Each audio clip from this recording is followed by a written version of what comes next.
Welcome back to the Bark-Covered House by William Knowlin, and we are on chapter 25 of the book today. It's called Making a Bargain. When I was 21, we had a good young team of our own, and Father made it a rule to go to Detroit once in 2 weeks with butter and eggs. When we had other farm products, he went oftener. Every other Friday was his market day for butter and eggs. His butter was contracted at Detroit by the season for 1 shilling a pound, and Father thought that it did very well. But starting early, he could go and do his marketing and return by noon. How different from what it was when it took us 2 nights and a day, sometimes more, to go to Detroit and back. Father had to sell his produce cheap. When we had commenced raising and had some to sell, all appeared to have an abundance to sell. Detroit market seemed rather small, not having its outlets for shipping, and everything we had to sell was cheap. We also bought cheap. We had good tea for 50 cents a pound, sugar from 6 to 10 cents per pound, and clothing much cheaper than it was when we came to Michigan. We could buy brown sheeting for 6 to 8 cents per yard, very different from what it was when everything we bought was so dear and when we had so little to buy with.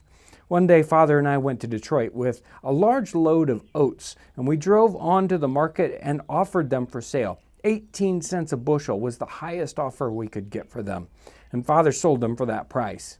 We fattened some pork and took it to Detroit and sold it for 20 shillings per hundredweight.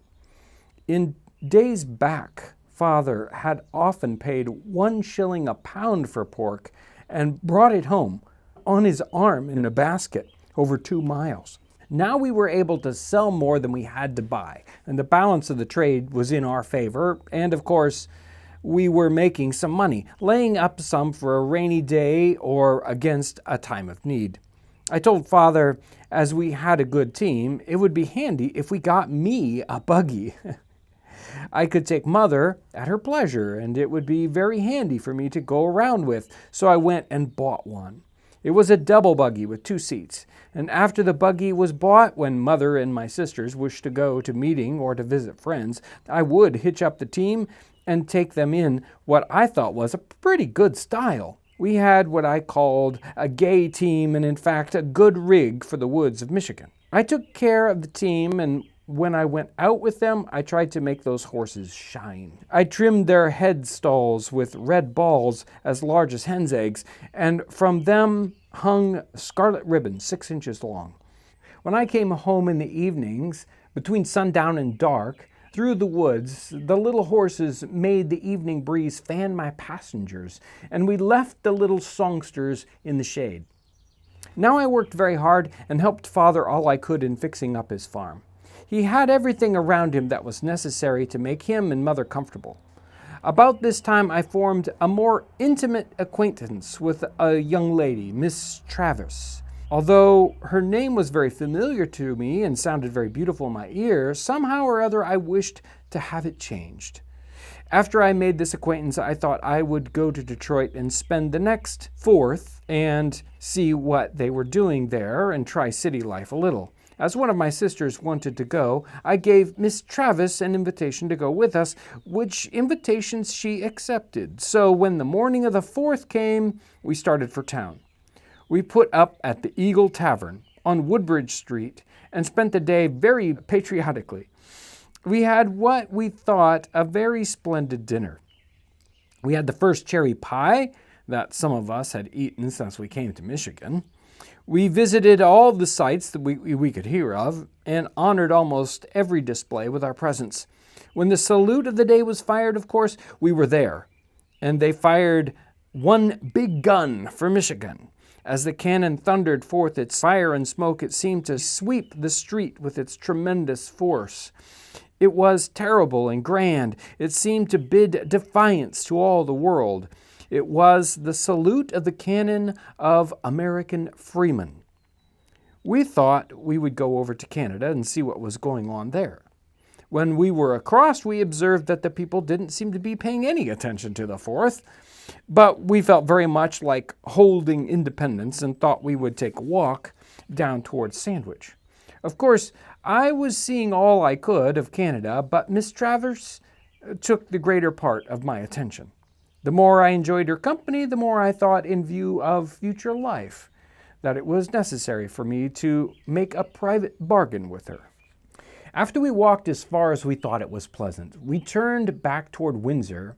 When we were nearly there, we met a man, and I pointed over the river towards Detroit and asked him, saying, "What place is that yonder?"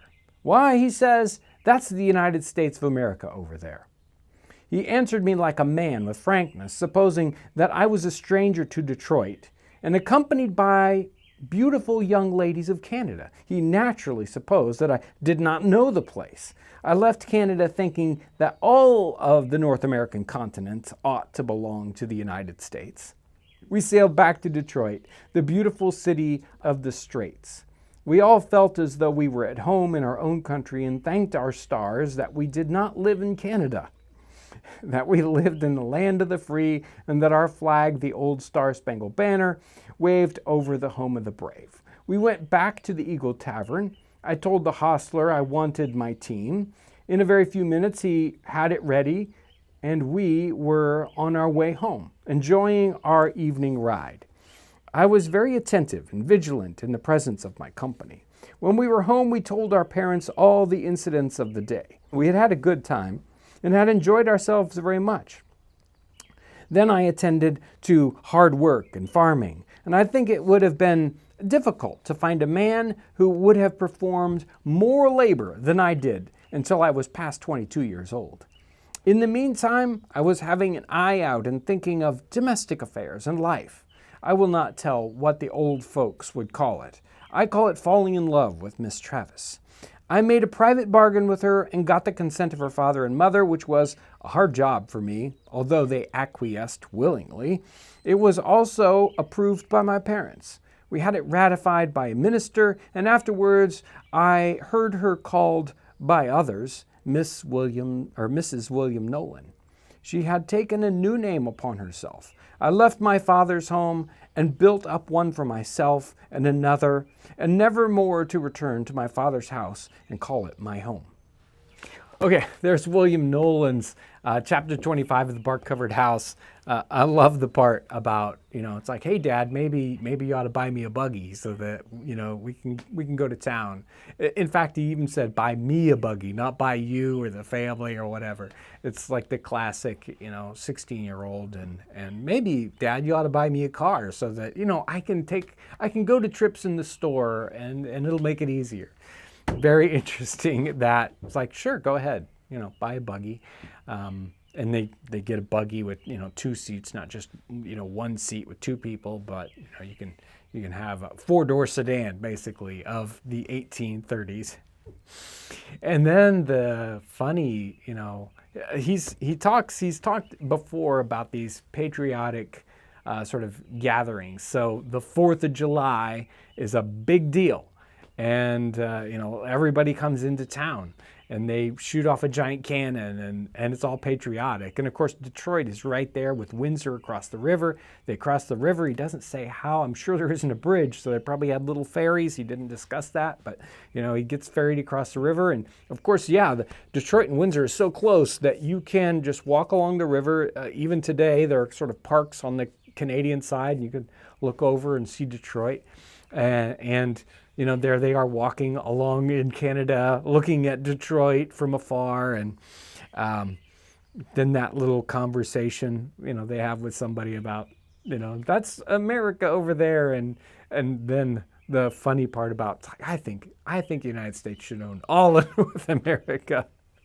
I like the way he doesn't. Today, we wouldn't necessarily say that unless we were joking. I don't know how joking he is in there, but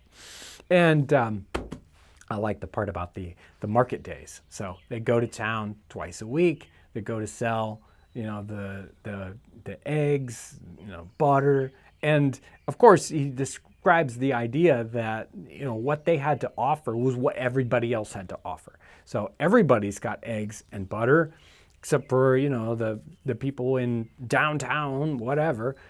so that they are cheap, they're inexpensive, and unfortunately there's no shipping, there's no way to transport those eggs and butter out of Detroit, and so since there's a plethora of goods, those things sell pretty cheap.